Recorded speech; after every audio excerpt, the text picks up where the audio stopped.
Good morning. It's approximately 7 a.m. On Good Friday. I'm drinking my coffee. No makeup, no filter. I haven't even brushed my hair. But it's Good Friday, and the Spirit's basically telling me that it's a good day to contemplate and reflect on martyrdom and public executions. I was on the internet and I found a page that was discussing something related to liberation theology. And it was the idea of decolonizing Christianity itself, right? Basically teasing apart what is whiteness and white supremacy and empire, which is the Romans and Babylon, from Christianity, which is the liberation of oppressed peoples. And at one point, the person began talking about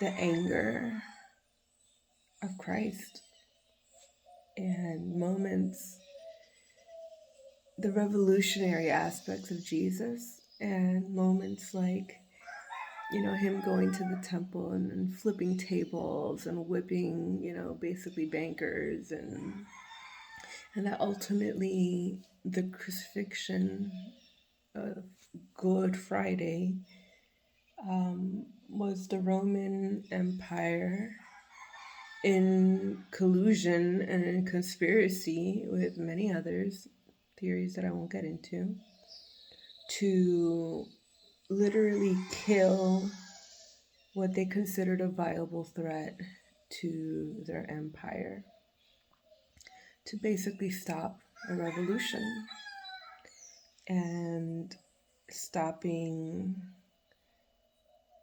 the Jews and others from having a king again. So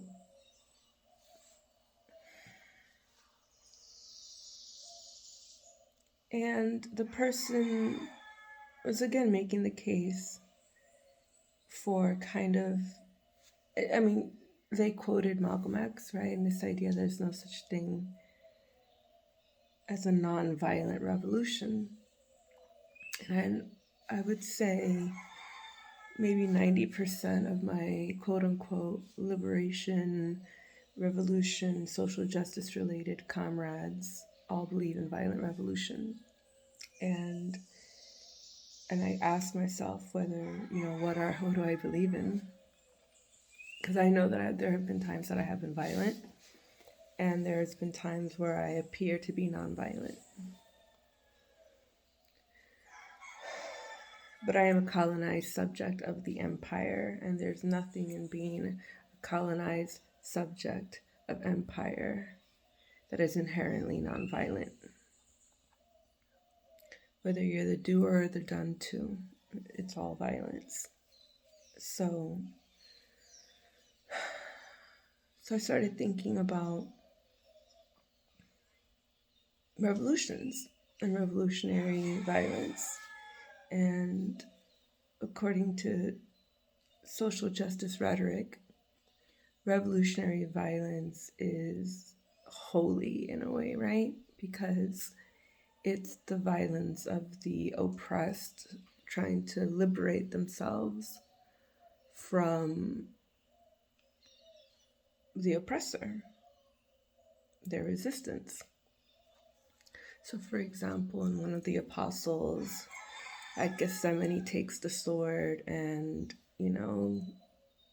goes for the Roman soldier and ends up slicing off his ear. Some would say that was an instant of an attempt at revolutionary violence in protection of Christ. And even Christ himself picked up the Roman's ear, put it back, and was like, nah. Um, but now, Christianity, I won't even say Christianity, but my faith, just my faith, my personal faith, and by faith I don't mean religion, is rocky, right? In the sense that I don't know what to do or believe about what's right and wrong when it comes to revolutionary violence. Because I know that reactionary, fascist, tyrannical, authoritarian violence of the state, police, state patriarchal, white supremacist, imperialist, capitalist, or communist heteropatriarchy is evil. I don't have any doubts about that. And if you do, we can have a talk about it. But revolutionary violence,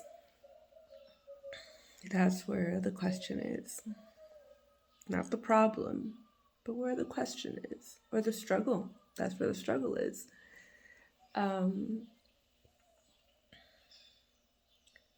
So I commented on this person's post and I said,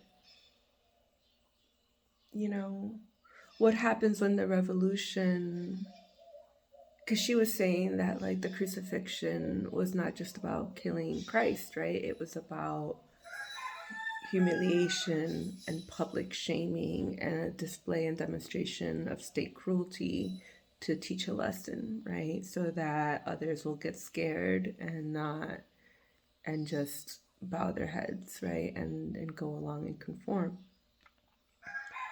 So as someone who identifies as somewhat revolutionary, even though other people may not believe that about me, I also know that the revolution has internalized a lot of these Christian / anti-Christian ideologies that emerge from a context and history of empire that glorifies public executions and martyrdom. Whether the public execution and martyrdom is done in service of state violence and empire, right? So police officers martyring themselves and sacrificing their lives in order to crucify the people, and them crucifying the people, or whether it's revolutionary martyrdom, so it would be the people purposefully putting themselves out there to be crucified in the name of liberation, or after the revolution wins, right? So we don't think about that. When the revolution wins, or in the process of the revolutionary violence and the war, what happens, right? Just like empire's historical image of public execution and martyrdom has been crucifixion, for revolutions, it's usually beheading, the guillotine, right?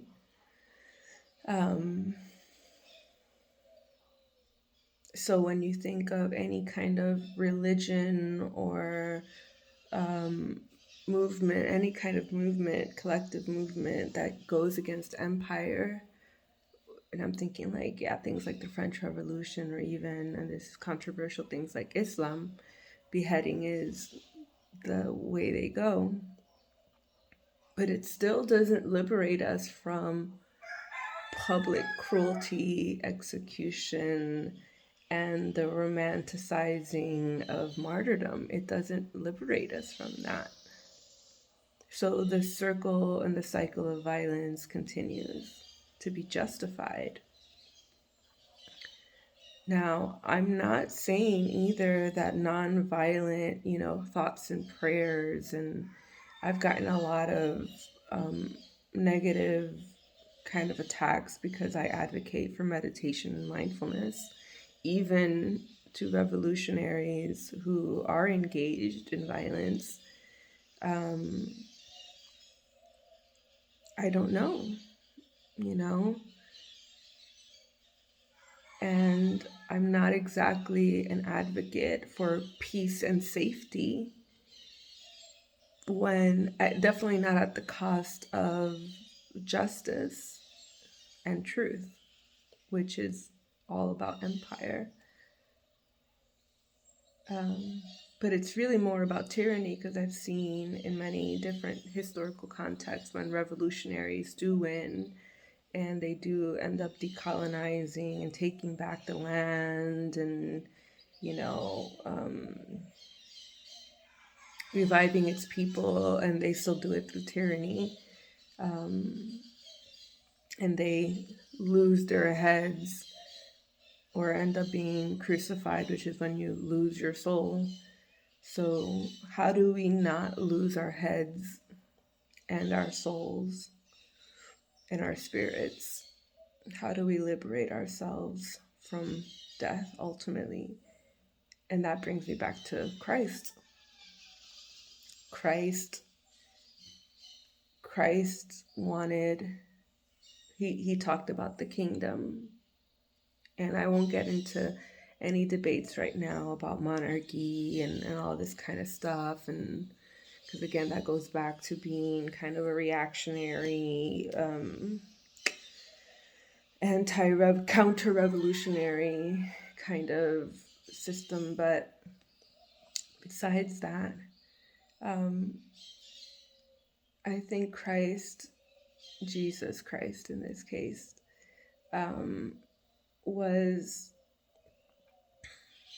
was really aware about the potential and the justification of revolutionary violence. Like he, again, as the man who flipped tables at the temple, as the man who understood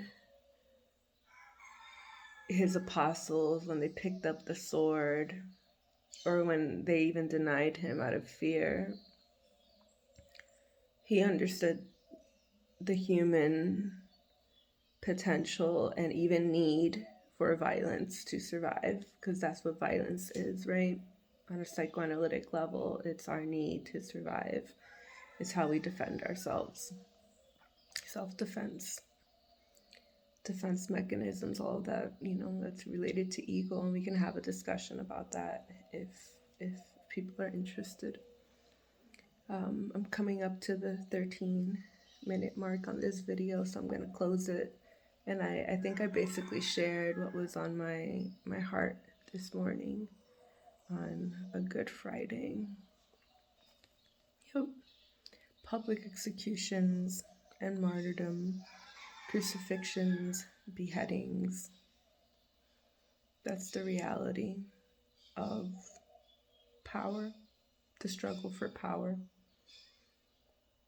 supposedly in the name of liberation. I don't know. Let's talk. God bless.